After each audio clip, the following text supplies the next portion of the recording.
밤의 장막이 서울의 번잡한 거리를 서서히 덮을 무렵 불빛 아래 드러난 도시의 윤곽은 피곤해 지쳐 보였다. 번화에서 조금 떨어진 한적한 골목길, 낡고 오래된 건물들 사이에 유일하게 눈에 띄는 것은 조용하고 단정한 새벽의 집 보육원이었다. 그곳은 아이들의 순수한 웃음소리와 가끔 들려오는 울음소리가 뒤섞여 희미한 온기를 뿜어내고 있었다. 이원준, 30 후반의 그는 고요한 어둠 속에서 조용히 보육원 문을 응시하고 있었다. 그의 짙은 눈동자는 어둠만큼이나 깊었고 그 안에는 설명할 수 없는 피로와 결연함이 동시에 깃들어 있었다. 그는 몇 년 전 아내를 잃은 후 홀로 딸 수아를 키워왔다. 수아는 이제 막 초등학교에 입학한 밝고 명랑한 아이였지만 가끔씩 엄마의 빈자리를 느끼는 듯 외로워하는 모습을 보일 때면 원준의 가슴은 미어지는 듯 했다. 원준은 한때 뛰어난 형사였다. 그의 날카로운 직감과 탁월한 분석력은 어떤 복잡한 사건도 해결로 이끌었다. 그러나 아내의 죽음 이후 그는 세상의 모든 소음에서 벗어나고 싶었다. 더 이상 정의를 쫓는 삶의 격렬함보다는 딸과 함께하는 평온한 일상을 택했다. 지금 그는 작은 보안 회사의 컨설턴트로 일하고 있었다. 여전히 복잡한 문제들을 해결하는 일이었지만 총성이나 비명이 난무하는 현장과는 거리가 멀었다. 어젯밤 수아는 잠자리에 들기 전 작은 목소리로 말했다. 아빠, 나도 오빠나 언니 있었으면 좋겠어. 엄마도 없고 혼자니까 너무 심심해. 그 말은 원준의 마음을 깊이 파고들었다. 그는 외동딸이 느끼는 외로움을 외면할 수 없었다. 그래서 그는 오랜 고민 끝에 이곳 보육원을 찾아온 것이다. 입양은 그에게 전혀 예상치 못한 선택이었지만 수아의 행복을 위해서라면 무엇이든 할 준비가 되어 있었다. 보육원 문을 열고 들어서자 따뜻하고 포근한 공기가 그를 감쌌다. 복되는 아이들의 그림과 알록달록한 장난감들이 놓여 있었고 벽에는 아이들의 작은 손자국들이 정겹게 찍혀 있었다. 그는 조심스럽게 원장실 문을 두드렸다. 안에서는 부드러운 목소리가 들려왔다. 들어오세요. 원장실은 예상보다 아늑했다.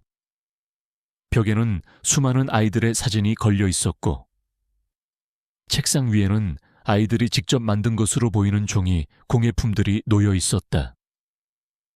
백발의 최 원장은 온화한 미소를 지으며 그를 맞았다. 그녀의 눈빛은 깊고 따뜻했으며 오랜 세월 아이들을 돌봐온 사람 특유의 인자함이 느껴졌다. 원준은 최 원장에게 자신의 사정을 솔직하게 털어놓았다.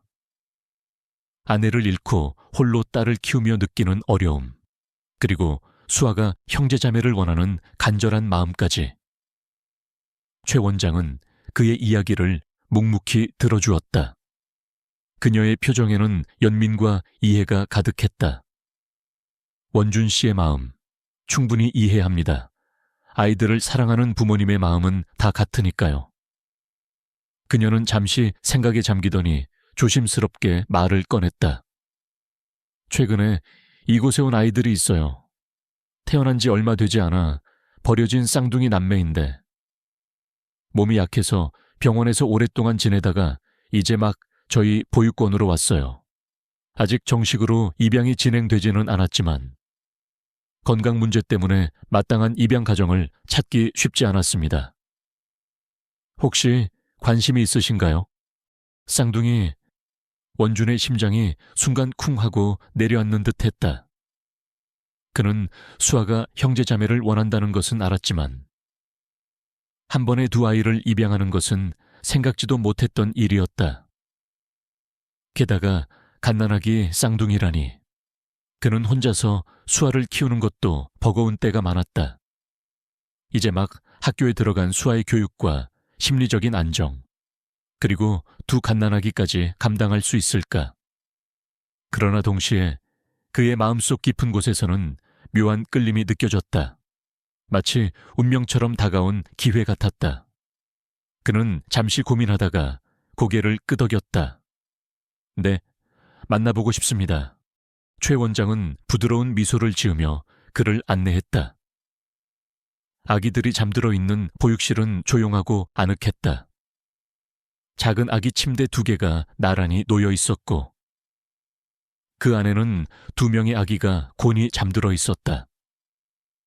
한 명은 작고 통통한 얼굴에 옅은 갈색 머리카락을 가진 여자아이였고 다른 한 명은 그보다 조금 더 길쭉한 얼굴에 검은 머리카락을 가진 남자아이였다. 그들은 마치 천사처럼 평화롭게 잠들어 있었다. 원주는 그들의 작은 손과 발을 물끄러미 바라보았다. 그의 마음속에는 알 수 없는 감정들이 뒤섞였다. 두려움, 설렘, 그리고 막중한 책임감. 그러나 무엇보다도 그를 압도한 것은 가슴 깊은 곳에서 샘솟는 따뜻한 감정이었다. 마치 오랫동안 잃어버렸던 무언가를 되찾은 듯한 기분이었다. 그는 조심스럽게 아기 침대 옆에 놓인 서류들을 살펴보았다. 아기들의 건강 기록과 간단한 정보가 적혀 있었다. 그리고 그 마지막 장, 출생 증명서가 그의 눈에 들어왔다. 최 원장은 그가 서류를 확인하는 동안 아무 말 없이 옆에 서 있었다. 원준의 손이 떨리기 시작했다. 그는 출생 증명서에 적힌 부모의 이름을 확인했다. 순간 그의 얼굴에서 핏기가 가시는 듯 창백해졌다. 심장이 멎는 듯한 충격이 전신을 강타했다. 출생 증명서에 적힌 2 아이의 생물학적 아버지 이름은 강태성이었다. 그리고 어머니의 이름은 이서현. 그는 자신의 눈을 의심했다. 몇 번이고 다시 확인했지만 이름은 선명하게 박혀 있었다. 강태성, 그 이름은 원준의 과거와 끔찍하게 얽혀 있었다. 강태성은 수년 전 원준이 몸담았던 경찰 조직을 뒤흔들었던 거대한 비리 사건의 핵심 인물이었다. 그는 겉으로는 유능한 사업가이자 자선 사업가로 위장했지만 뒤로는 온갖 불법적인 사업과 범죄를 주도하며 막대한 부를 축적했다. 원준은 그를 잡기 위해 모든 것을 걸었고 결국 강태성을 법정에 세우는데 성공했다. 그러나 그 과정에서 원준은 너무나 많은 것을 잃었다. 특히 그의 아내는 강태성 일당의 복수로 인해 목숨을 잃었다. 원준의 삶은 그 사건으로 인해 송두리째 바뀌었다. 그는 복수심과 죄책감 속에서 허우적거렸고 결국 경찰복을 벗었다. 그리고 이제 그의 눈앞에 강태성의 이름이 적힌 2 아이의 출생 증명서가 놓여 있었다. 최 원장은 원준의 얼굴이 갑자기 굳어지고 창백해지는 것을 알아차렸다. 그녀는 걱정스러운 목소리로 물었다. 원준 씨, 괜찮으세요? 어디 아프신가요? 원준은 아무 말도 할 수 없었다. 그의 머릿속은 혼란으로 가득 찼다. 이 아이들이 강태성의 자식들이라니 세상에 이런 우연이 있을 수 있단 말인가? 아니, 우연이 아니었다. 이것은 운명이었다. 벗어나려 해도 벗어날 수 없는 지독하고 잔인한 운명. 그의 손에 들린 종이 한 장이 마치 불덩이라도 되는 양 뜨겁게 느껴졌다. 그의 과거가 잊고 싶었던 악몽이 작은 아기들의 모습으로 그의 앞에 다시 나타난 것이다. 그는 심호흡을 했다. 분노와 충격이 그의 내부에서 격렬하게 충돌했다. 하지만 이 작은 생명들에게 죄가 없다는 것을 그는 본능적으로 알고 있었다. 그들은 세상에 나와 자신을 돌봐줄 사람이 필요한 그저 순수하고 연약한 존재들이었다.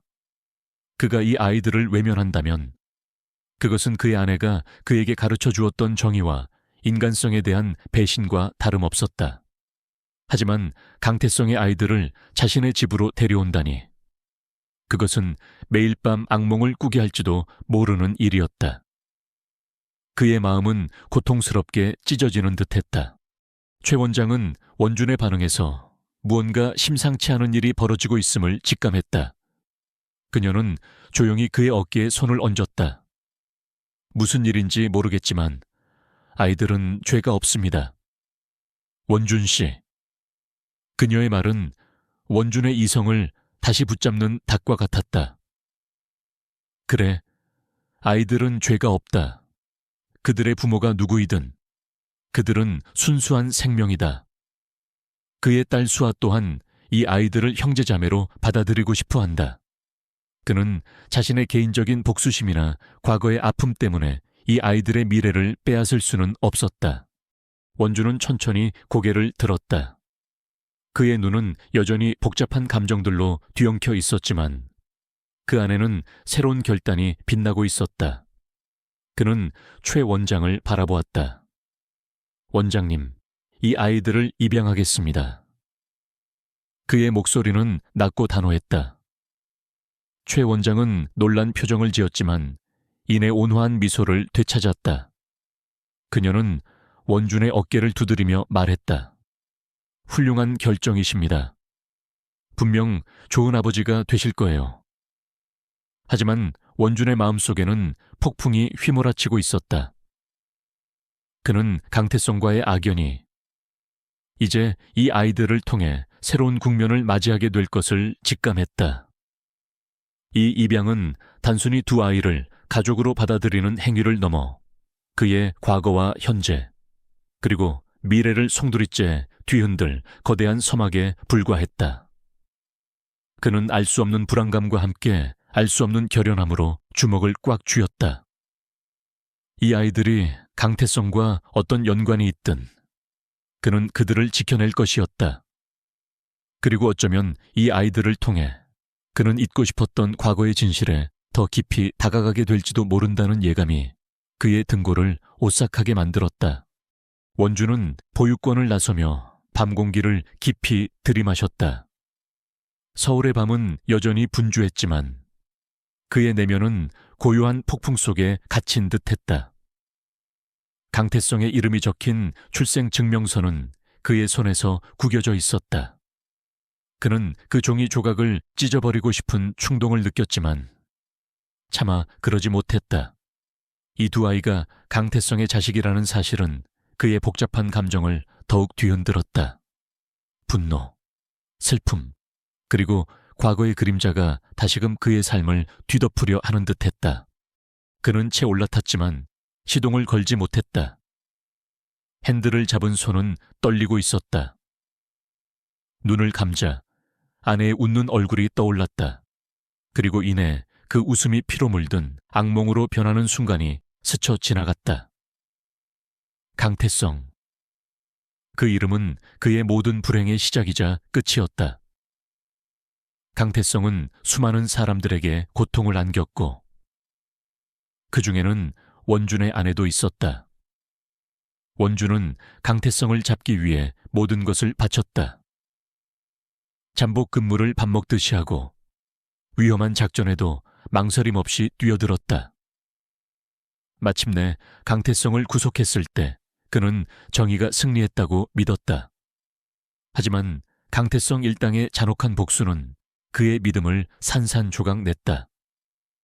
아내의 죽음은 원준의 삶을 송두리째 바꿔놓았다.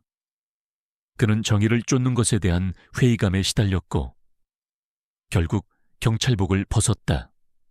평범한 삶을 살며 딸 수에게만 집중하려 했다. 하지만 이제 강태성의 흔적이 다시 그의 삶에 스며든 것이다. 이건 운명인가? 원준은 나지막이 중얼거렸다. 두 아이를 입양하기로 결정했지만 그의 마음은 여전히 혼란스러웠다. 이 아이들을 자신의 딸 수아와 함께 키운다는 것은 강태성의 그림자를 자신의 집 안으로 들이는 것과 마찬가지였다. 그는 자신이 과연 이 아이들에게 진정한 아버지 역할을 해줄 수 있을지, 강태성에 대한 복잡한 감정들이 아이들에게 영향을 미치지 않을지 스스로에게 물었다. 하지만 그의 시야에 보육원 창문 너머로 희미하게 보이는 아기들의 실루엣이 들어왔다. 그 작은 존재들은 아무것도 모르고 평화롭게 잠들어 있었다. 그들에게는 죄가 없었다. 그들을 외면하는 것은 원준 자신이 그토록 증오했던 강태성의 잔인함과 다를 바 없다는 생각이 들었다. 그는 심호흡을 하고 시동을 걸었다. 집으로 향하는 길 내내 그의 머릿속은 복잡한 생각들로 가득했다. 수에게 이 소식을 어떻게 전해야 할까? 수아가 이 아이들을 기꺼이 받아들일까? 그리고 강태성과 이 아이들의 관계를 언제, 어떻게 설명해야 할까? 수많은 질문들이 꼬리에 꼬리를 물었다. 그는 집에 도착하자마자 딸 수아의 방으로 향했다. 수아는 이미 잠들어 있었지만 작은 몸을 웅크린 채 자는 모습이 어딘가 외로워 보였다. 원주는 수아의 머리를 부드럽게 쓰다듬었다. 아빠가 너에게 세상에서 가장 큰 선물을 가져다 줄게. 그는 나지막이 속삭였다. 다음 날 아침 원주는 일찍 일어나 수아를 위한 아침 식사를 준비했다. 수아는 잠에서 깨어나 비비적거리며 식탁에 앉았다. 아빠, 오늘 학교 끝나고 뭐 할 거예요? 수아의 해맑은 질문에 원주는 잠시 머뭇거렸다. 그는 조심스럽게 입을 열었다. 수아야, 아빠가 너한테 할 이야기가 있어. 수아는 고개를 갸웃거렸다. 원주는 어제 보육원에서 있었던 일을 차분하게 설명했다. 쌍둥이 아기들이 보육원에 왔고 아빠가 그 아이들을 가족으로 맞이하고 싶다는 이야기를 했다. 수아의 눈이 점점 커졌다. 정말요? 오빠랑 언니가 생긴다고요? 수아는 믿을 수 없다는 표정을 지었지만 이내 얼굴에 환한 미소가 번졌다. 와, 진짜 좋아요. 아빠 빨리 만나보고 싶어요. 수아의 순수한 기쁨에 원준의 마음은 조금이나마 가벼워졌다. 아이들이 강태성의 자식이라는 사실은 여전히 무거운 짐이었지만 수아의 행복을 보는 것이 우선이었다. 며칠 후 원준은 쌍둥이 입양 절차를 밟기 시작했다. 변호사와 상담하고 필요한 서류들을 준비하며 바쁜 시간을 보냈다. 그는 가능한 한 빨리 쌍둥이를 집으로 데려오고 싶었다. 동시에 그는 강태성 사건에 대한 자료들을 다시 찾아보기 시작했다. 강태성은 현재 교도소에 수감되어 있었다. 하지만 그의 영향력은 여전히 암암리에 존재했다. 그는 과거의 사건을 다시 파헤치면서 강태성 주변 인물들과의 연관성을 다시 검토했다. 이 아이들의 어머니인 이서현이라는 이름에 대해 아는 바가 전혀 없었다. 그녀가 강태성과 어떤 관계였는지, 왜 아이들을 버려야 했는지에 대한 의문이 그의 머릿속을 맴돌았다. 혹시 이서현이 강태성의 범죄와 연관되어 있거나 혹은 강태성의 희생자였던 것은 아닐까 하는 생각이 들었다.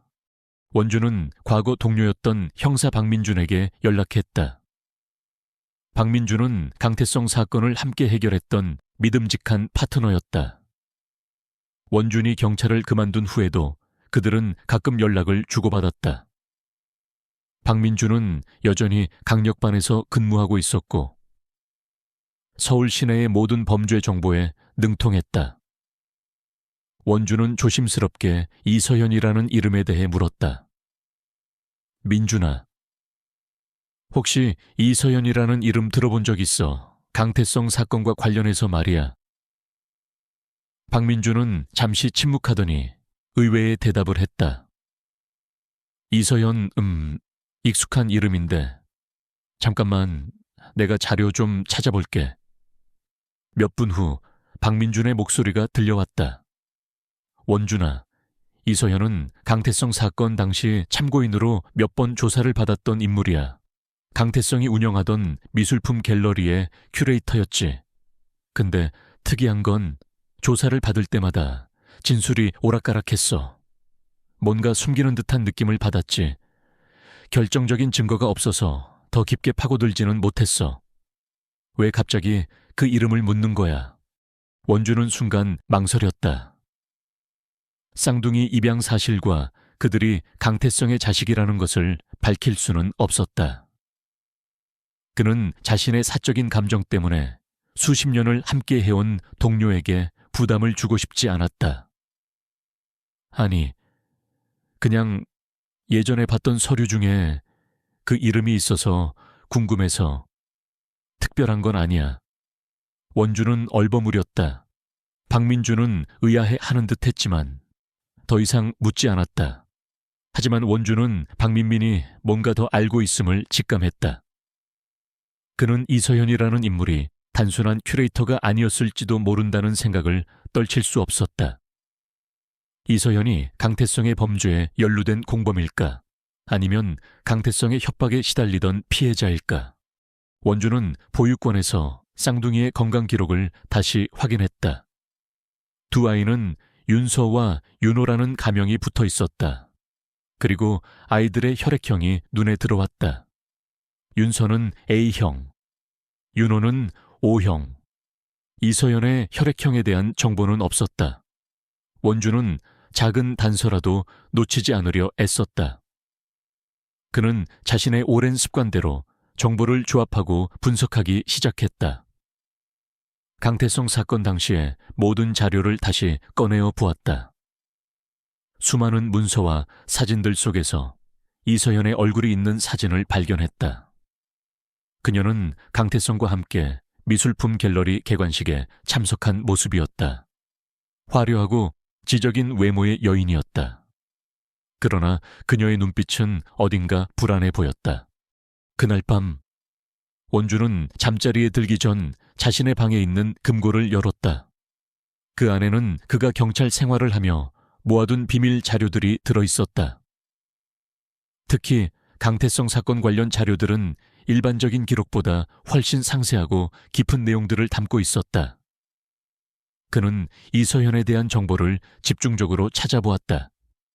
그녀의 주소, 연락처, 그리고 금융거래 내역까지. 놀랍게도 이서현의 계좌에서는 강태성과 관련된 회사에서 주기적으로 거액의 돈이 흘러 들어오고 있었다. 이는 단순한 큐레이터의 급여라고 보기에는 너무나 큰 액수였다. 이서현이 강태성의 비자금 관리인이었을 가능성이 높았다. 만약 그렇다면 그녀는 강태성의 범죄에 깊숙이 연루되어 있었을 것이다. 원준의 미간에 깊은 주름이 잡혔다. 만약 이서현이 강태성의 공범이었다면 이 아이들은 범죄자의 자식들이 되는 셈이었다. 그의 마음속에서 윤리적 딜레마가 다시 고개를 들었다. 하지만 그는 이미 아이들을 입양하기로 결정했다. 이제 중요한 것은 이 아이들의 미래였다. 그들의 부모가 누구이든 아이들은 죄가 없었다. 그는 자신이 이 아이들을 강태성의 그림자로부터 보호해야 할 책임이 있다고 느꼈다. 어쩌면 이 아이들을 통해 강태성에 남아있는 범죄 조직을 뿌리 뽑을 수 있는 단서를 찾을 수도 있을 것이라는 희망이 그의 머릿속을 스쳐 지나갔다. 과거의 경험상 거대한 범죄 조직은 우두머리가 사라진다고 해서 완전히 사라지지 않았다. 잔당들은 늘 새로운 형태로 다시 나타나기 마련이었다. 그는 노트북을 켜고 강태성을 다시 검색했다. 그리고 놀라운 기사를 발견했다. 강태성이 최근 교도소 내에서 알 수 없는 병으로 쓰러져 병원으로 이송되었다는 내용이었다.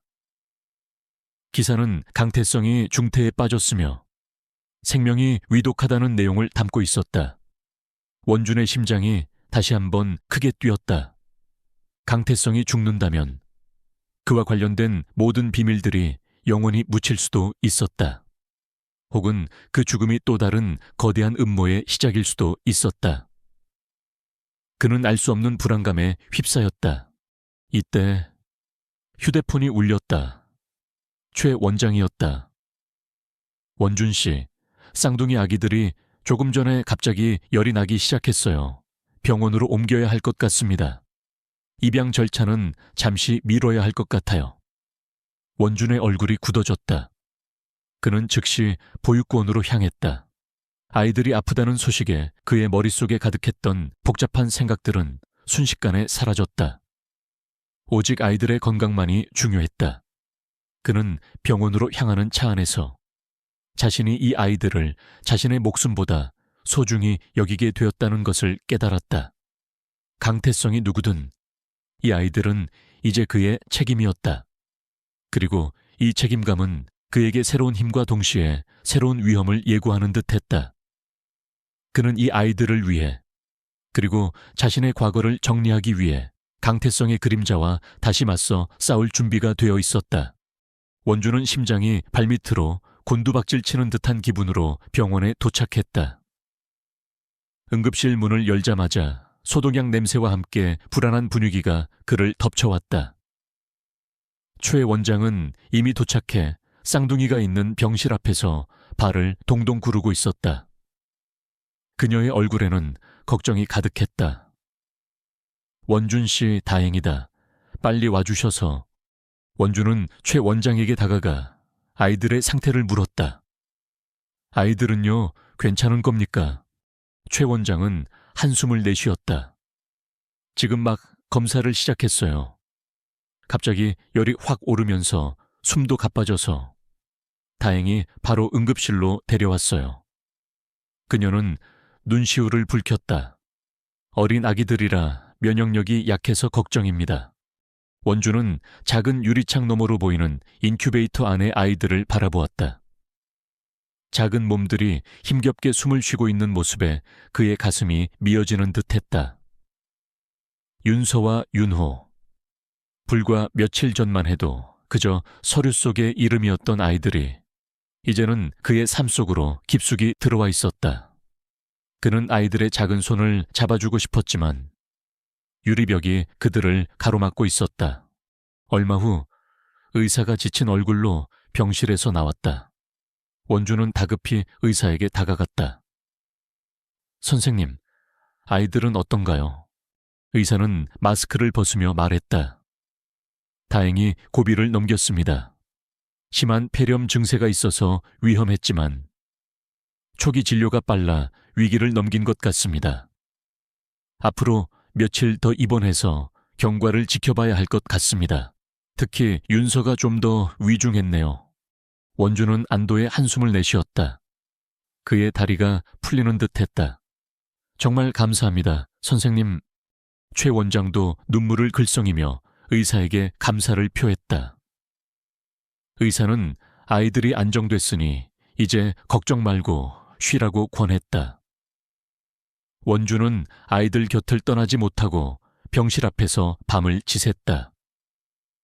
그의 머릿속에는 여전히 강태성의 그림자가 떠나지 않았지만 지금 이 순간에는 오직 아이들의 건강만이 중요했다.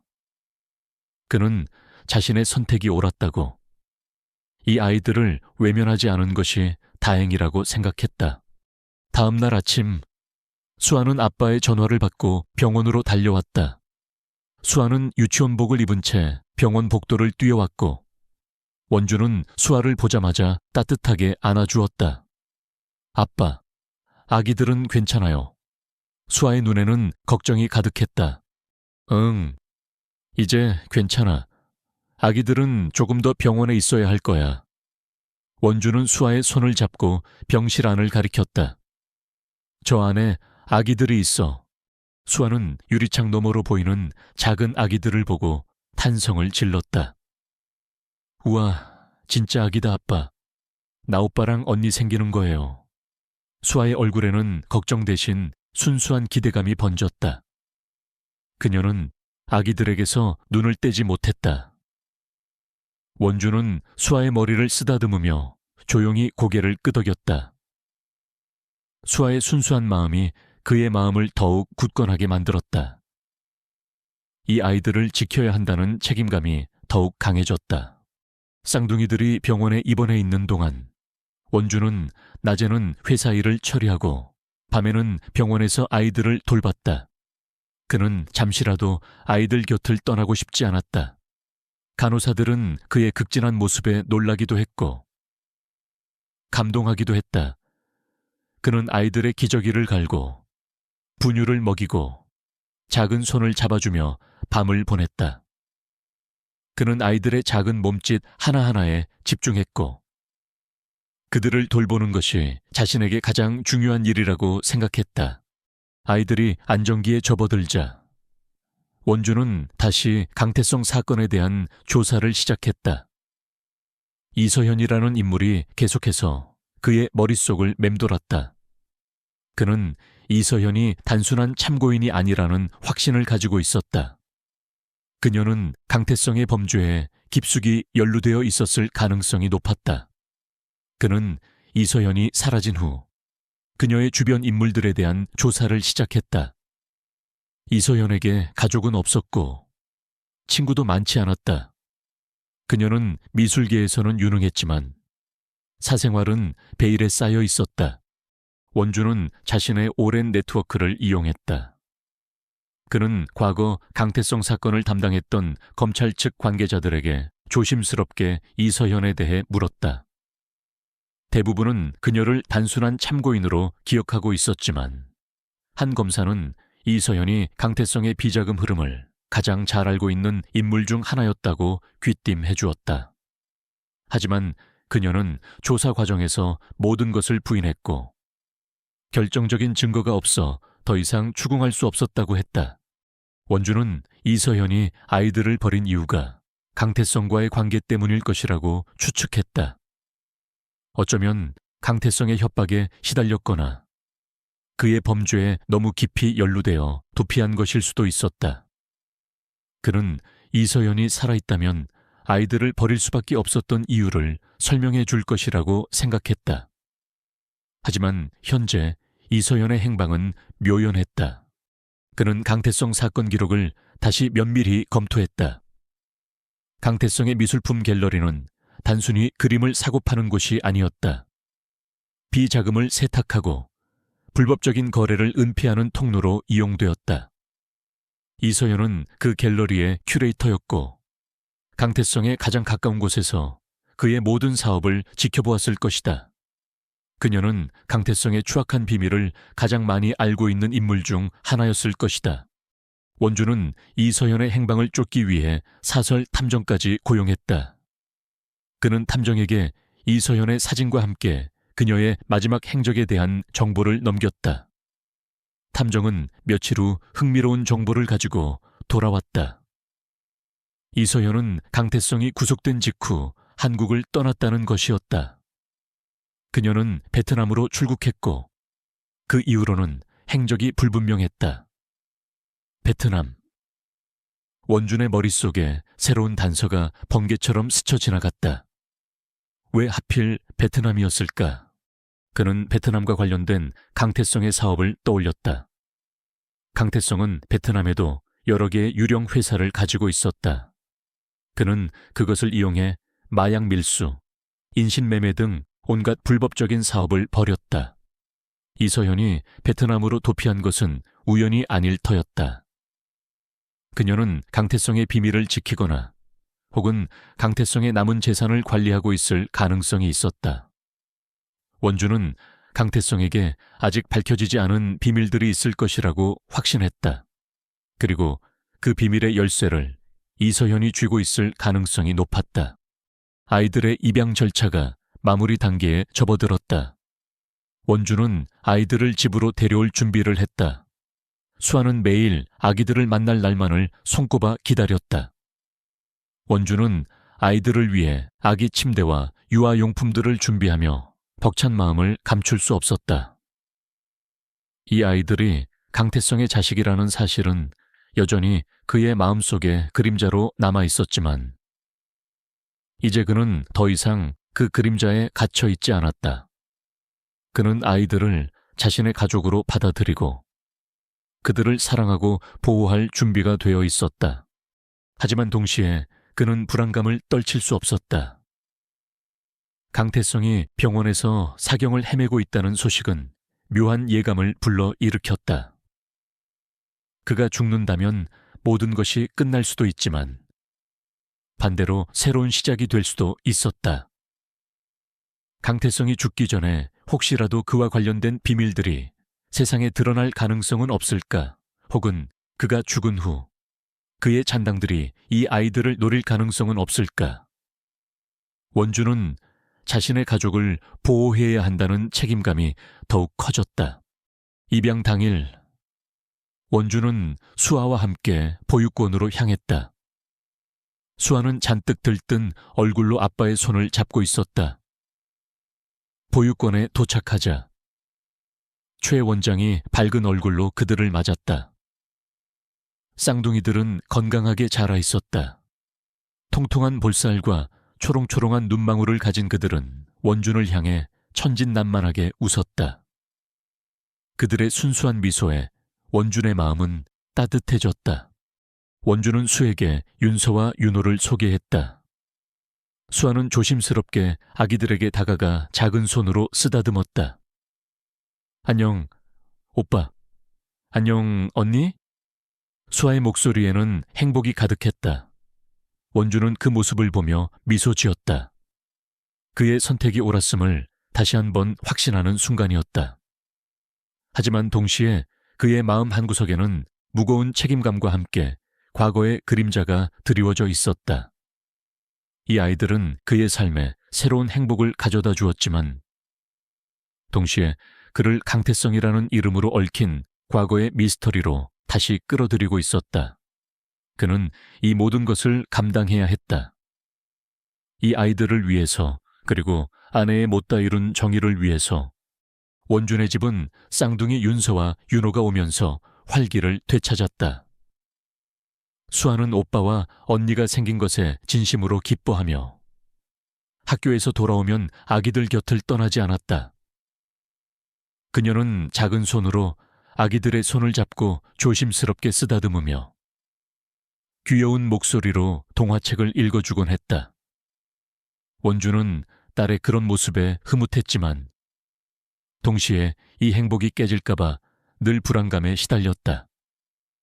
강태성의 그림자는 여전히 그의 마음속에 드리워져 있었고 이서현의 행방은 미스터리로 남아있었다. 입양 후 몇 주가 지나자 원주는 쌍둥이에게서 강태성의 흔적을 찾으려 애쓰는 자신을 발견했다. 아이들의 얼굴을 찬찬히 살펴보며 강태성과 닮은 점이 있는지 확인하려 했다. 하지만 어린 아기들에게서는 뚜렷한 특징을 찾아낼 수 없었다. 오히려 윤서의 갈색 머리칼과 윤호의 검은 머리칼이 서로 달라 보이는 것이 눈에 띄었다. 원주는 이서연의 사진을 다시 꺼내보았다. 그녀의 머리칼은 짙은 갈색이었다. 어쩌면 윤서가 이서연을 더 닮았을지도 모른다는 생각이 들었다. 그는 이서연이 어떤 인물이었는지, 왜 아이들을 버려야 했는지에 대한 의문이 더욱 커졌다. 원주는 이서연의 행방을 쫓는 사설 탐정에게 계속 연락하며 새로운 정보를 기다렸다. 탐정은 베트남에서의 이서연의 행방이 여전히 묘연하다고 전했다. 그녀는 베트남 입국 후 한동안 호찌민시에 머물렀지만 그 후로는 어떤 기록도 찾을 수 없었다. 마치 유령처럼 사라진 듯했다. 원주는 단순한 도피가 아닐 수도 있다는 불안감을 느꼈다.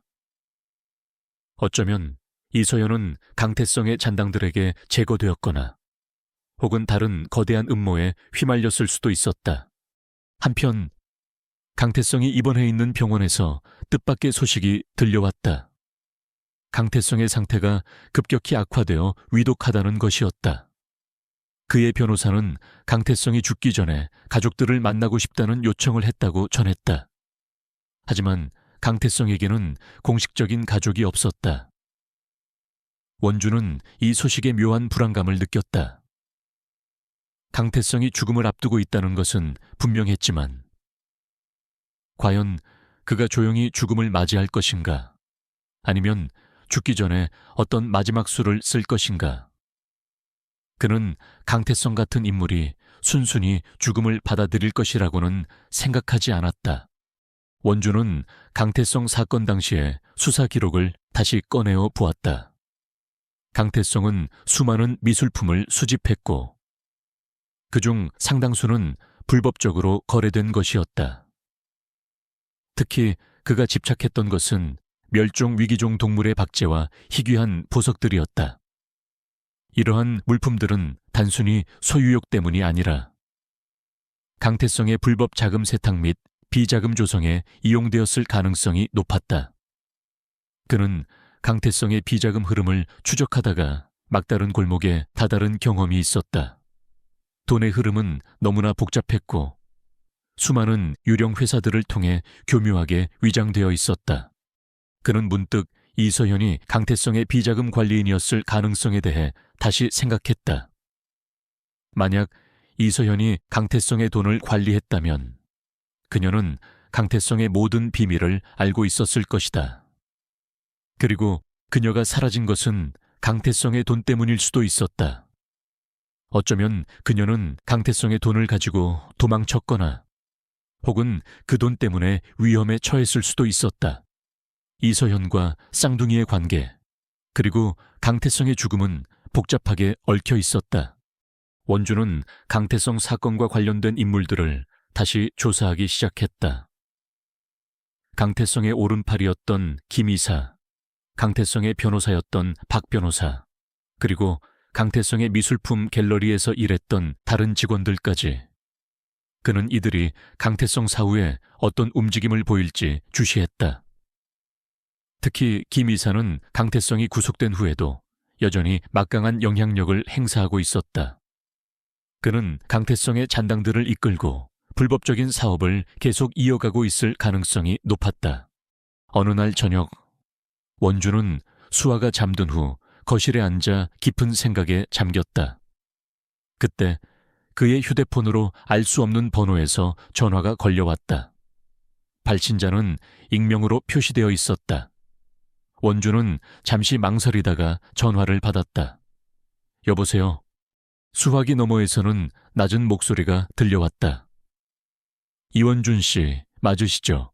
강태성 변호사입니다. 원준의 심장이 순간 쿵 하고 내려앉았다. 무슨 일로 전화를? 강태성 회장님께서 마지막으로 만나고 싶은 분이 있다고 하셔서요. 이원준 씨입니다. 박 변호사의 목소리에는 어딘가 모를 섬뜩함이 배어 있었다. 면회 오시겠습니까? 원준은 망설였다. 강태성을 다시 만나는 것은 그에게 끔찍한 일이었다. 하지만 동시에 마지막 기회일 수도 있다는 생각이 들었다. 강태성이 죽기 전에 어떤 진실을 털어놓으려 하는 것일까? 아니면 그저 마지막까지 자신을 조롱하려는 것일까?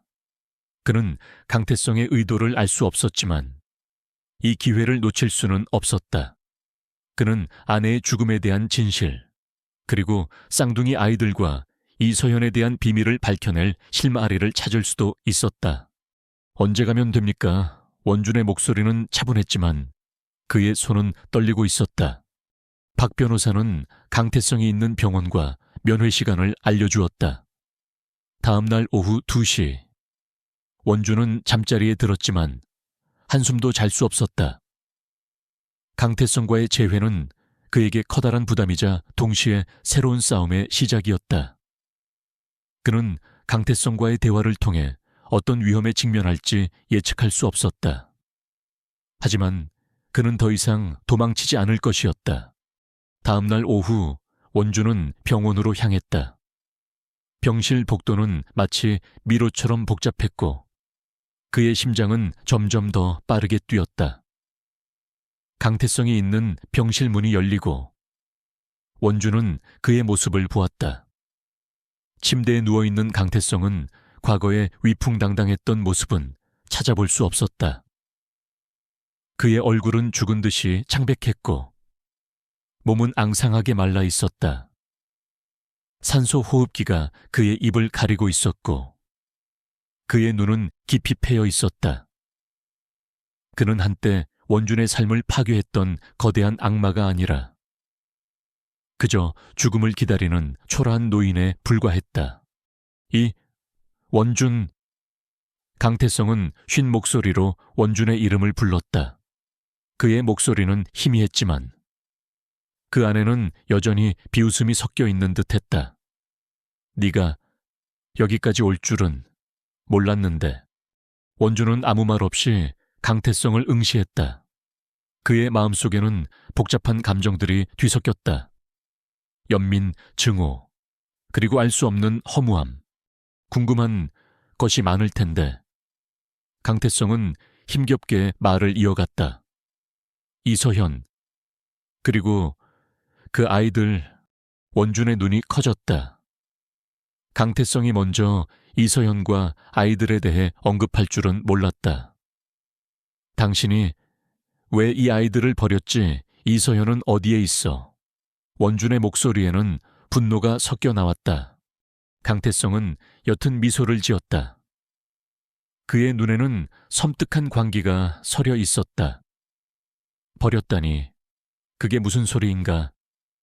그들은 나의 피, 나의 후계자인데. 그는 숨을 헐떡이며 말을 이었다. 이서현, 그녀는 내가 죽으면 모든 것을 가지고 사라질 예정이었지. 원준의 미간에 깊은 주름이 잡혔다.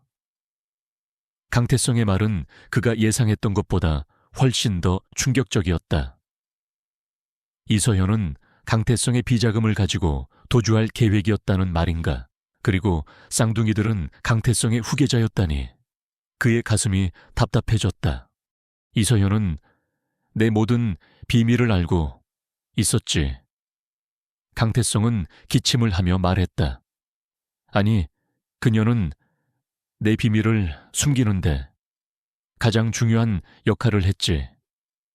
그리고 그 아이들은 내가 준비해둔 미래였다. 강태성의 말은 마치 수수께끼 같았다. 원주는 강태성이 말하는 미래가 무엇을 의미하는지 알 수 없었다. 그저 단순히 자신의 재산을 물려받을 후계자를 의미하는 것일까? 아니면 또 다른 거대한 음모의 일환일까? 나는 너를 절대로 잊지 않았다. 이원준. 강태성은 원준을 노려보며 말했다. 그의 눈빛은 희미한 죽음의 그림자 속에서도 여전히 원한에 가득 차 있었다. 나의 복수는 아직 끝나지 않았다. 강태성의 마지막 말은 원준의 심장을 얼어붙게 했다. 복수 죽음을 앞둔 사람이 할 수 있는 복수가 무엇이란 말인가? 그의 불안감은 최고조에 달했다. 바로 그때 강태성의 몸이 격렬하게 경련하기 시작했다. 산소 호흡기가 벗겨지고 그의 눈은 공포에 질린 채 허공을 응시했다. 크윽, 쿨럭. 그의 목에서 피가 터져 나왔다. 원주는 놀라 의사를 불렀다. 의료진이 급히 달려왔지만 이미 늦은 듯했다. 강태성의 몸은 경직되었고 그의 눈은 그대로 굳어졌다. 강태성은 원준이 지켜보는 앞에서 죽음을 맞이했다. 그의 마지막 말은 원준의 뇌리에 깊이 박혔다.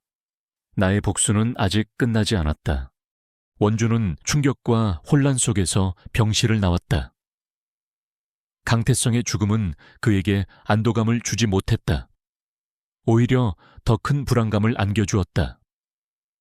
그의 마지막 말은 단순한 망상이 아니었다. 강태성은 죽음을 통해서도 원준을 괴롭히고 그의 삶에 그림자를 들이우려 하는 듯했다. 그리고 이서연과 쌍둥이 아이들에 대한 그의 말은 이 모든 것이 아직 끝나지 않았음을 암시했다. 원준은 강태성의 복수가 과연 무엇을 의미하는지, 그리고 이서연과 아이들이 그 복수에 어떻게 얽혀 있는지 알아내야만 했다. 그의 싸움은 이제 막 시작된 것이나 다름없었다.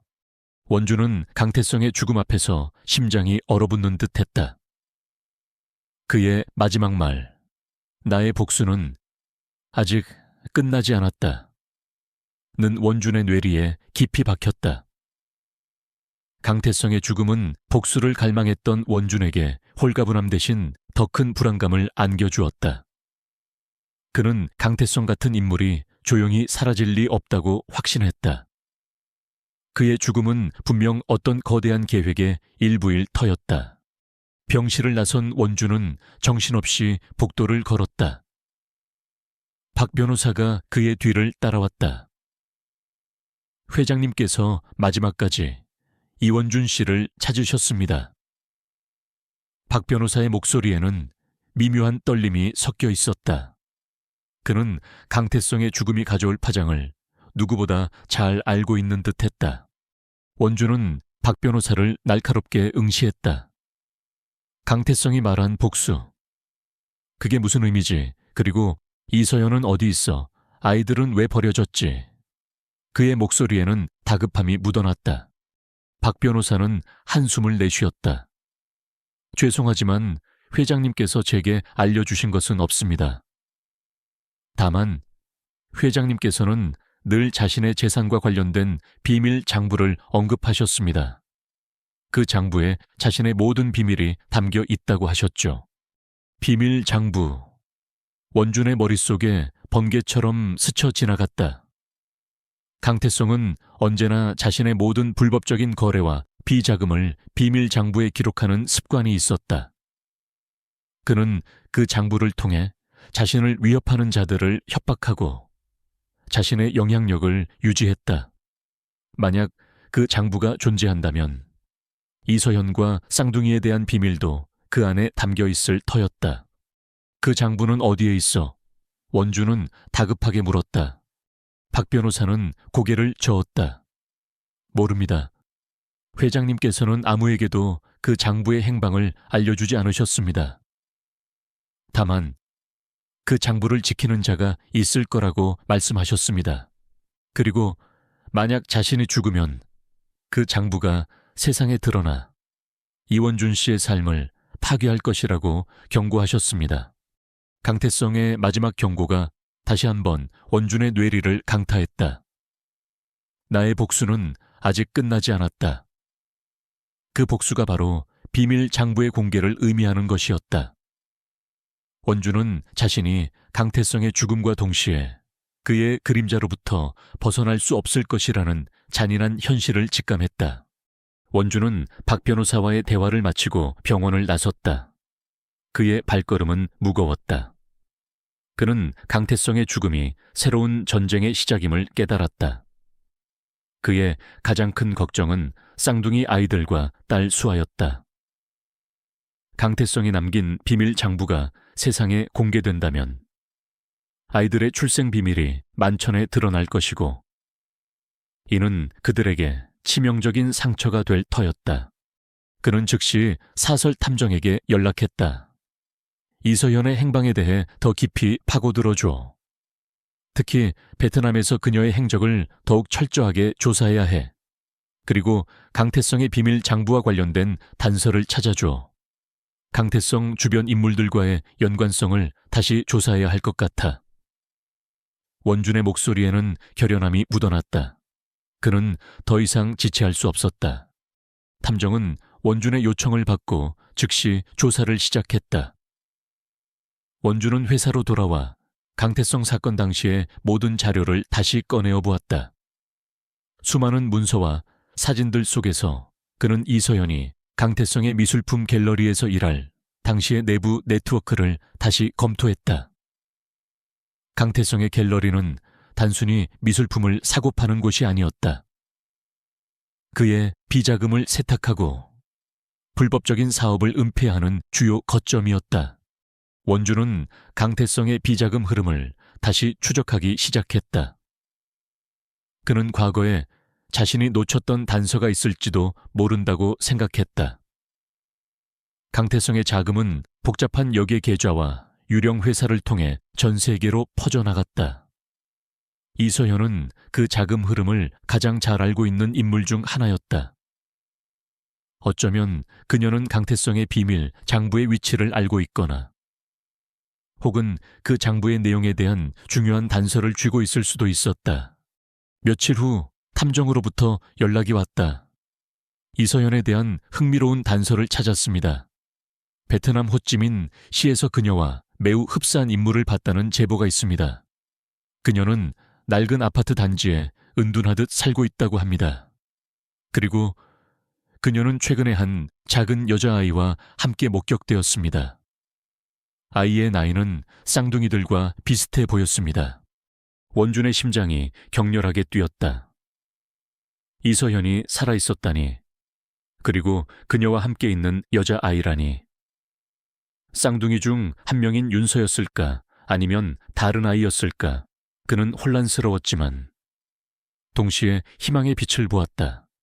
이서현을 만난다면 모든 미스터리가 풀릴 수도 있었다. 그는 더 이상 망설일 시간이 없었다. 당장 베트남으로 갈 거야. 그 정보를 토대로 이서현을 찾아야 해. 원주는 탐정에게 지시했다. 그는 곧바로 베트남행 비행기 티켓을 예매했다. 그는 수에게 베트남으로 출장을 가야 한다고 둘러댔다. 수아는 아빠가 잠시 떠난다는 사실에 아쉬워했지만 이내 밝게 웃으며 말했다. 아빠, 빨리 돌아오세요. 윤서랑 윤호랑 같이 아빠 기다리고 있을게요.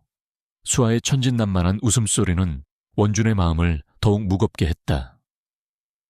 그는 자신의 모험이 아이들에게 어떤 영향을 미칠지 알 수 없었다. 하지만 그는 이 모든 비밀을 풀지 않고서는 아이들을 강태성의 그림자로부터 완전히 보호할 수 없다는 것을 알고 있었다. 베트남 호찌민 시에 도착한 원주는 익숙하면서도 낯선 도시의 공기에 심호흡을 했다. 그의 눈에는 과거 경찰로 일할 때의 날카로움이 되살아났다. 그는 탐정이 알려준 주소를 토대로 이서현이 살고 있다는 아파트 단지를 찾아갔다. 낡고 허름한 아파트 단지는 도시의 번잡함과는 동떨어진 곳에 있었다. 어딘가 숨어 지내기에 안성맞춤인 장소였다. 원주는 며칠 동안 아파트 주변을 탐색했다.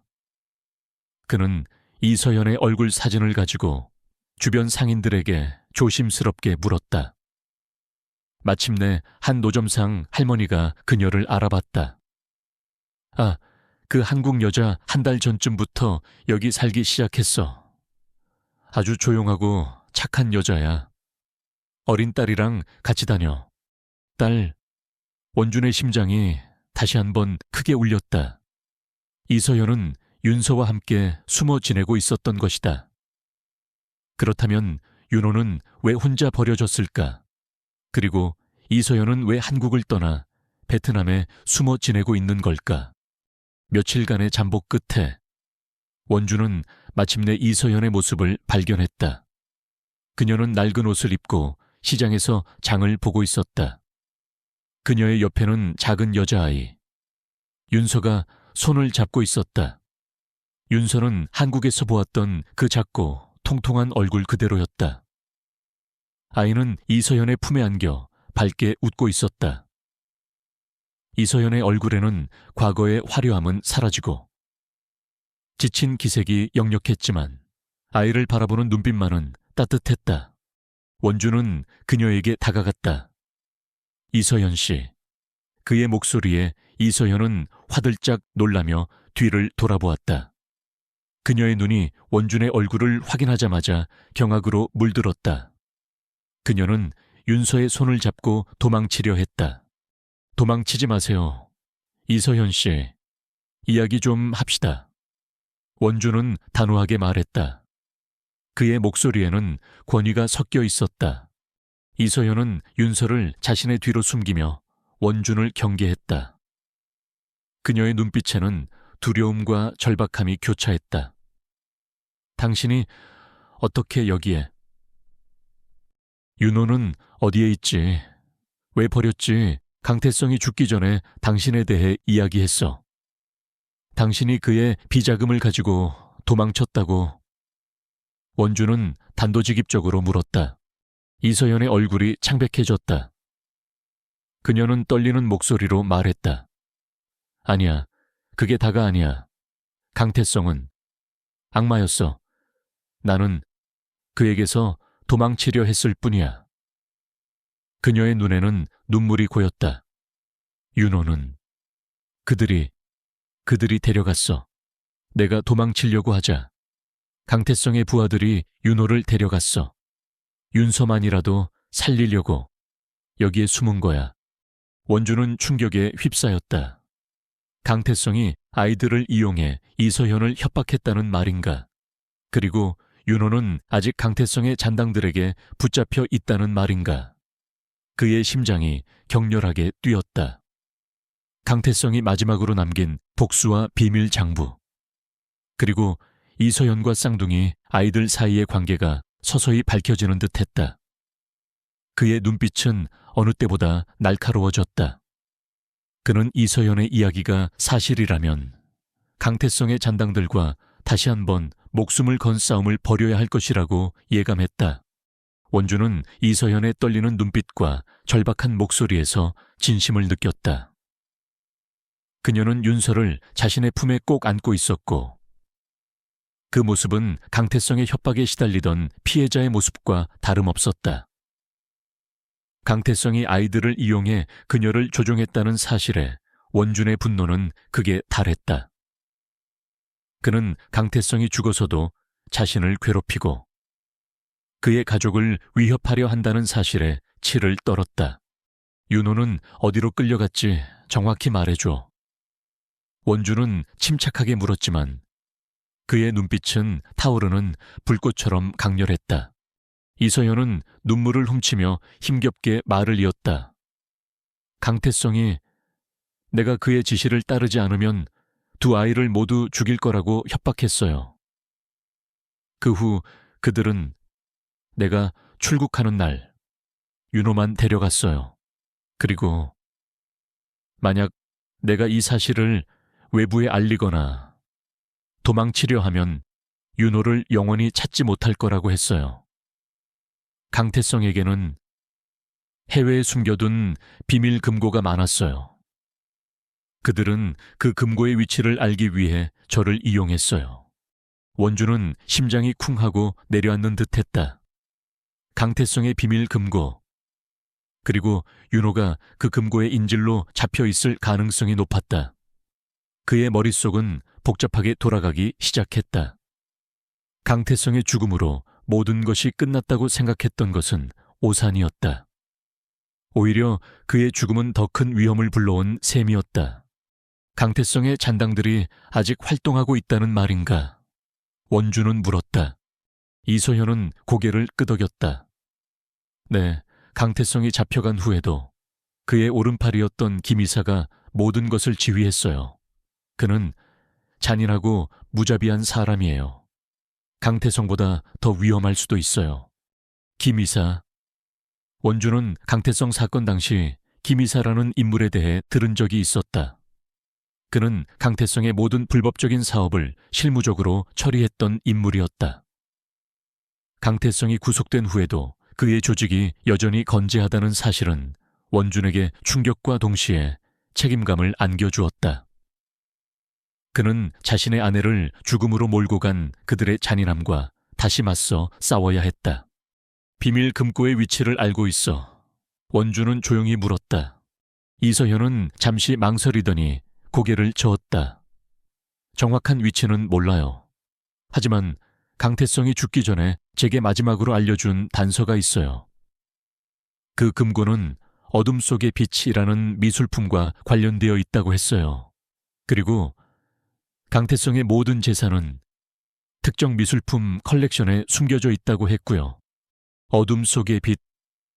원주는 그 이름을 듣자마자 강태성의 미술품 갤러리를 떠올렸다. 강태성은 늘 희귀한 미술품에 집착했고 그의 불법 자금 세탁은 주로 미술품 거래를 통해 이루어졌다. 어둠 속의 빛이라는 미술품은 강태성의 비자금을 숨기는 데 사용된 핵심적인 수단일 터였다. 그리고 그 미술품 안에 비밀 장부가 숨겨져 있거나 혹은 비밀 금고의 위치가 암시되어 있을 가능성이 높았다. 원주는 이서현에게 베트남에서 벗어나 안전한 곳으로 몸을 피하라고 권했다. 당신은 물론이고 윤서도 안전하지 않아. 내가 이 문제를 해결할 때까지 안전한 곳에 숨어 있어야 해. 이서현은 고개를 끄덕였다. 그녀의 눈에는 희미한 희망이 깃들어 있었다. 저를 믿어주셔서 감사합니다. 원주는 이서현에게 자신의 동료 형사 박민준에게 연락할 수 있도록 조치하고 그녀와 윤서를 안전한 은신처로 옮겼다. 그리고 그는 즉시 한국으로 돌아가는 비행기 티켓을 예매했다. 그의 마음속에는 분노와 함께 강렬한 결의가 타올랐다. 윤호를 구하고 강태성의 잔당들을 모두 소탕해야 했다. 그리고 이 모든 것의 핵심에는 어둠 속의 빛이라는 미술품과 강태성의 비밀 장부가 있었다. 한국으로 돌아온 원주는 바로 박민준에게 연락했다. 그는 이서연에게 들은 모든 사실을 박민준에게 털어놓았다. 강태성의 잔당들이 여전히 활동하고 있다는 것, 윤호가 납치되었다는 것, 그리고 어둠 속의 빛이라는 미술품에 강태성의 비밀 장부가 숨겨져 있거나 단서가 있다는 것까지 박민준은 원준의 이야기에 충격을 받았다. 강태성이 죽었다고 해서 끝난 게 아니었어. 역시 그 자식은 끝까지 발악하는군. 박민준의 목소리에는 분노와 함께 전의가 느껴졌다. 그는 원준의 아내를 죽음으로 몰고 간 강태성 일당에 대한 복수심을 여전히 품고 있었다. 김 이사를 주시해야 해. 그가 강태성의 모든 불법 사업을 이어받았을 거야. 그리고 어둠 속의 빛이라는 미술품을 찾아야 해. 원준은 박민준에게 자신의 계획을 설명했다. 난 사설 탐정으로 활동하면서 강태성의 미술품 갤러리와 관련된 자료들을 다시 조사할 거야. 그리고 너는 경찰 내부에서 김 이사의 동향을 주시해줘. 박민준은 고개를 끄덕였다. 알겠어. 이번에는 절대로 놓치지 않을 거야. 강태성이 남긴 모든 악의 뿌리를 뽑아버리자. 두 사람은 각자의 위치에서 조사를 시작했다. 원주는 강태성의 미술품 갤러리와 관련된 모든 자료를 다시 뒤졌다. 그는 강태성의 갤러리에서 어둠 속의 빛이라는 이름의 미술품이 전시된 적이 있는지 확인하려 했다. 하지만 그런 이름의 미술품은 찾을 수 없었다. 어둠 속의 빛은 단순한 미술품이 아니라 강태성이 숨겨둔 비밀의 암호명일 가능성이 높았다. 원주는 강태성 사건 당시 미술품 갤러리에서 일했던 직원들을 다시 찾아가 그들의 증언을 들었다. 그들은 강태성이 특정 미술품 컬렉션에 유독 집착했다고 증언했다. 특히 그는 영혼의 거울이라는 이름의 고대 거울을 가장 소중히 여겼다고 했다. 그 거울은 겉으로는 평범해 보였지만 강태성은 늘 그 거울을 자신의 집무실에 두고 누구에게도 만지지 못하게 했다고 했다. 영혼의 거울. 원준의 머릿속에서 강렬한 전율이 흘렀다. 어둠 속의 빛이 바로 영혼의 거울을 의미하는 것이 아닐까. 강태성은 자신의 비밀을 감추기 위해 교묘한 암호를 사용했을 터였다. 그는 즉시 영혼의 거울에 대한 정보를 검색하기 시작했다. 그 거울은 수백 년 전 만들어진 고대 유물로 전설에 따르면 악한 기운을 봉인하는 힘을 가지고 있다고 전해졌다. 강태성이 이런 미신을 믿었을 리는 없었다. 그에게는 분명 다른 의도가 있었을 것이다. 원주는 영혼의 거울이 강태성 사후에 어떻게 되었는지 확인했다. 놀랍게도 그 거울은 강태성 구속 직후 경매에 나와 익명의 컬렉터에게 팔렸다는 기록이 남아있었다. 그리고 그 경매를 주관한 곳은 강태성과 깊은 연관이 있는 해외 미술품 경매 회사였다. 이는 강태성의 잔당들이 그의 죽음 이후에도 그의 재산을 빼돌리고 있다는 증거였다. 박민준은 김 이사의 동향을 주시하던 중 김 이사가 최근 해외 미술품 경매 회사와 자주 접촉하고 있다는 정보를 입수했다. 그리고 김 이사가 영혼의 거울이라는 미술품을 다시 사들이려 한다는 소문도 들려왔다. 모든 퍼즐 조각이 맞춰지는 듯했다. 김 이사는 강태성의 비밀 장부를 찾고 있었던 것이다. 그리고 윤호는 그 장부를 찾기 위한 인질이었다. 원주는 김 이사가 영혼의 거울을 통해 강태성의 모든 비밀을 손에 넣으려 한다는 사실을 직감했다. 그리고 그 비밀 속에는 강태성이 생전에 저지른 모든 죄악과 더불어 그의 막대한 비자금, 그리고 윤호의 행방에 대한 단서까지 담겨 있을 터였다. 원주는 김 이사보다 먼저 영혼의 거울을 손에 넣어야 했다. 그것만이 윤호를 구하고 강태성이 남긴 악의 그림자를 완전히 지울 수 있는 유일한 방법이었다. 원주는 딸 수아를 보육권의 최 원장에게 맡기고 자신은 김 이사보다 먼저 영혼의 거울을 찾아 나서기로 결심했다. 그의 눈빛에는 지쳐 보이는 피로 대신 강렬한 의지가 타올랐다. 그는 이번 싸움이 그의 인생에서 가장 위험하고 중요한 싸움이 될 것임을 직감했다. 아내의 복수, 그리고 두 아이의 미래를 위해 그는 모든 것을 걸 준비가 되어 있었다. 원주는 영혼의 거울의 행방을 쫓아 전 세계를 누빌 준비를 했다. 그는 자신의 보안회사 네트워크를 총동원하여 영혼의 거울을 구매한 익명의 컬렉터에 대한 정보를 수집했다. 강태성의 비자금이 숨겨진 핵심 단서이자 윤호의 목숨이 달린 중요한 열쇠였다. 그의 시간은 촉박했다. 김 이사 또한 그 거울을 찾고 있을 터였다. 그는 가장 먼저 홍콩에 있는 한 국제미술품 경매회사의 대리인에게 접근했다. 그 대리인은 과거 강태성과도 거래가 잦았으며 그의 불법적인 미술품 거래에 대해 어렴풋이 알고 있는 인물이었다. 원주는 능숙한 언변과 예리한 통찰력으로 대리인의 신뢰를 얻어냈다. 처음에는 협조적이지 않던 대리인은 원준의 끈질긴 설득에 결국 입을 열었다. 강태성이 구속된 직후 그의 대리인이 영혼의 거울을 급하게 경매에 내놓았습니다. 구매자는 스위스 은행의 계좌를 통해 대금을 지불한 익명의 컬렉터였습니다. 다만 거래 과정이 매우 비정상적이었습니다. 엄청난 프리미엄을 주고 사들였죠. 강태성의 재산을 빼돌리려는 의도가 분명했습니다. 대리인은 조심스럽게 말했다. 원주는 스위스 은행 계좌의 정보를 손에 넣었다. 스위스 은행은 철저한 비밀 유지로 유명했지만 원준에게는 다른 방법이 있었다. 그는 과거 국제범죄 조직을 추적하며 쌓아온 자신만의 정보망을 활용했다. 그 정보망의 핵심에는 그림자라는 암호명으로 활동하는 해커가 있었다.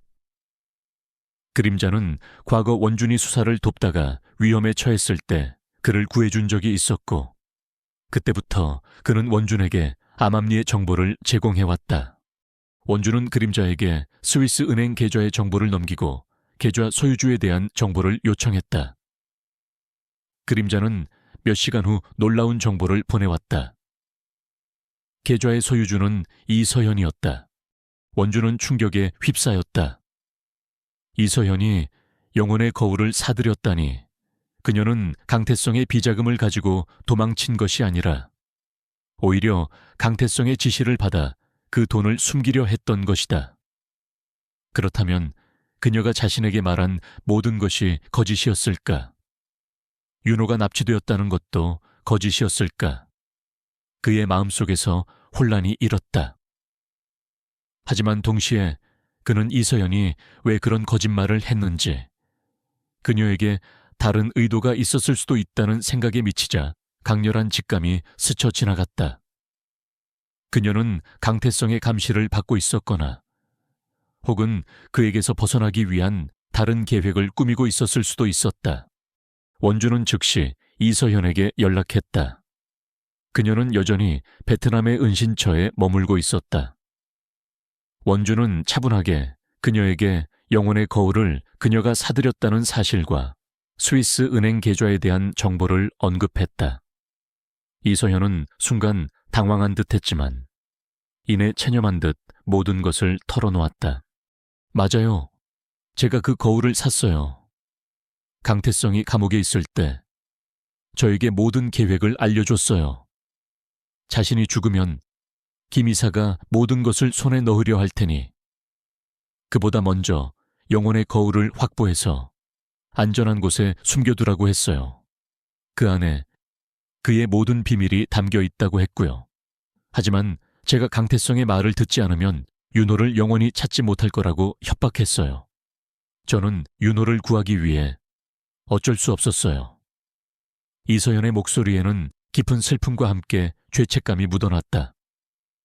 윤호는 김 이사의 수중에 있어요. 그는 그 거울을 찾기 위해 저를 계속 협박했어요.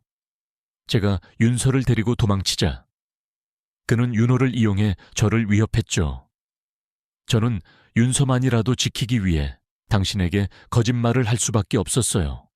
원주는 이서현의 말을 듣고 모든 상황을 이해했다. 이서현은 강태성의 협박에 의해 움직인 것이었다. 그녀는 윤호를 살리기 위해 강태성의 지시를 따를 수밖에 없었던 것이다. 그리고 그녀가 원준에게 거짓말을 한 것은 김 이사의 감시와 협박 때문이었다. 윤호는 어디에 있지? 원준은 다시 물었다. 그의 목소리는 이전보다 부드러워졌다. 김 이사가 윤호를 한 비밀 창고에 가두어 놓았어요. 그는 강태성이 남긴 모든 재산을 손에 넣으려고 해요. 그리고 영혼의 거울은 그 비밀 장부를 찾을 수 있는 유일한 열쇠라고 생각하고 있어요. 이서연은 울먹이며 말했다. 원주는 김 이사가 있는 곳과 윤호가 감금된 비밀 창고의 위치를 알아냈다. 김 이사는 서울 외곽에 있는 낡은 공장을 자신의 거점으로 삼고 있었다. 그리고 그 공장 안에는 강태성이 과거에 사용했던 비밀 창고가 있었다. 원주는 박민준에게 김 이사의 거점과 윤호가 감금된 장소에 대한 정보를 넘겼다. 민준아, 김 이사를 잡아. 그리고 윤호를 구해야 해. 나는 영혼의 거울을 가지고 그곳으로 갈게. 원준의 목소리에는 망설임이 없었다. 박민준은 곧바로 특수 기동대를 소집했다. 그는 김 이사의 거점으로 향했고 원준은 이서현과 함께 영혼의 거울이 숨겨진 스위스 은행의 비밀 금고로 향했다. 금고는 예상보다 훨씬 복잡한 보안 시스템으로 보호되어 있었다. 하지만 원준은 침착하게 모든 보안 장치를 해제했다. 그는 과거 특수수사반에서 일할 때 익혔던 모든 기술을 동원했다. 금고 안에는 영혼의 거울이 거대한 상자 안에 봉인되어 있었다. 거울은 예상보다 훨씬 크고 웅장했다. 거울의 표면은 검은색이었고 그 안에는 알 수 없는 문양들이 새겨져 있었다. 원주는 거울을 조심스럽게 꺼내 들었다. 거울의 뒷면에는 작은 홈이 파여 있었고 그 안에 강태성의 비밀 장부가 숨겨져 있었다. 장부 안에는 강태성의 모든 불법적인 거래와 비자금 내역, 그리고 그와 관련된 인물들의 이름이 상세하게 기록되어 있었다.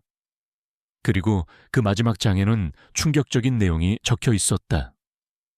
윤호가 강태성의 유일한 피부티이자 후계자이며 그의 모든 재산은 윤호에게 상속되도록 되어 있다는 내용이었다. 이서현은 단순히 강태성의 돈을 관리하고 아이들을 보호하기 위한 대리인에 불과했다. 강태성은 자신이 죽은 후에도 원준의 삶을 괴롭히고 자신의 복수를 완성하려 했던 것이다. 원준은 장부를 든 채 공장으로 향했다. 그는 박민준과 특수 기동대가 김 이사와 대치하고 있는 현장에 도착했다. 총성이 울리고 격렬한 싸움이 벌어지고 있었다. 원준은 지체 없이 현장으로 뛰어들었다. 그는 자신의 과거가 자신을 묶어두는 족쇄가 아니라 오히려 자신을 강하게 만드는 원동력이 되어야 한다고 생각했다. 김 이사는 윤호를 인질로 잡고 원준과 박민준을 위협했다. 감히 강태성 회장님의 유산을 넘본다면 이 아이의 목숨은 장담할 수 없을 것이다. 김 이사는 윤호의 목에 칼을 겨눴다. 윤호는 겁에 질려 울고 있었다. 원준은 영혼의 거울을 김 이사에게 던졌다. 이것이 네가 원하는 것이라면 가져가라. 김 이사는 거울을 받으려 했지만 원준은 그 순간을 놓치지 않았다. 그는 몸을 날려 김 이사에게 달려들었다. 격렬한 몸싸움이 벌어졌다. 원주는 과거 형사 시절에 날카로운 격투 기술을 선보였다. 김이사는 능숙한 싸움꾼이었지만 원준의 분노와 결의 앞에서는 역부족이었다. 원준은 김이사를 제압하고 윤호를 구했다. 윤호는 겁에 질린 채 원준의 품에 안겼다. 박민준과 특수기동대는 김이사의 잔당들을 모두 제압했다. 현장은 아수라장이 되었지만 윤호는 안전했다. 원준은 윤호를 품에 안고 병원으로 향했다. 윤호는 병원에서 검사를 받은 후 건강하다는 진단을 받았다. 며칠 후 원준의 집은 다시 평화를 되찾았다. 윤호는 수아와 윤서와 함께 행복하게 뛰어놀았다. 원준은 이서현에게 강태성의 비밀 장부를 넘겨주었다. 장부 안에는 강태성의 막대한 재산과 그의 모든 불법적인 사업에 대한 증거가 담겨 있었다. 이서현은 강태성의 유언에 따라 윤호가 강태성의 유일한 후계자라는 사실을 알게 되었다. 그녀는 강태성의 비자금을 모두 사회에 환원하기로 결정했다. 강태성의 잔당들은 모두 체포되었고 그의 모든 불법적인 사업은 종지부를 찍었다. 원주는 비로소 아내의 죽음에 대한 진정한 복수를 이룰 수 있었다. 그는 강태성의 그림자로부터 완전히 벗어나 새로운 삶을 시작할 수 있게 되었다. 그의 집은 이제 새 아이의 웃음소리로 가득 찼다. 그는 더 이상 과거의 그림자에 갇히지 않았다. 그는 강태성의 아이들을 자신의 아이들로 받아들이고 그들에게 사랑과 보호를 제공하며 진정한 가족을 만들었다. 그의 삶은 비로소 완전한 행복과 평화를 찾았다. 이 모든 역경을 통해 원주는 진정한 용기와 사랑의 의미를 깨달았다. 그는 더 이상 과거에 얽매이지 않고 아이들과 함께 새로운 미래를 향해 나아갈 것이었다.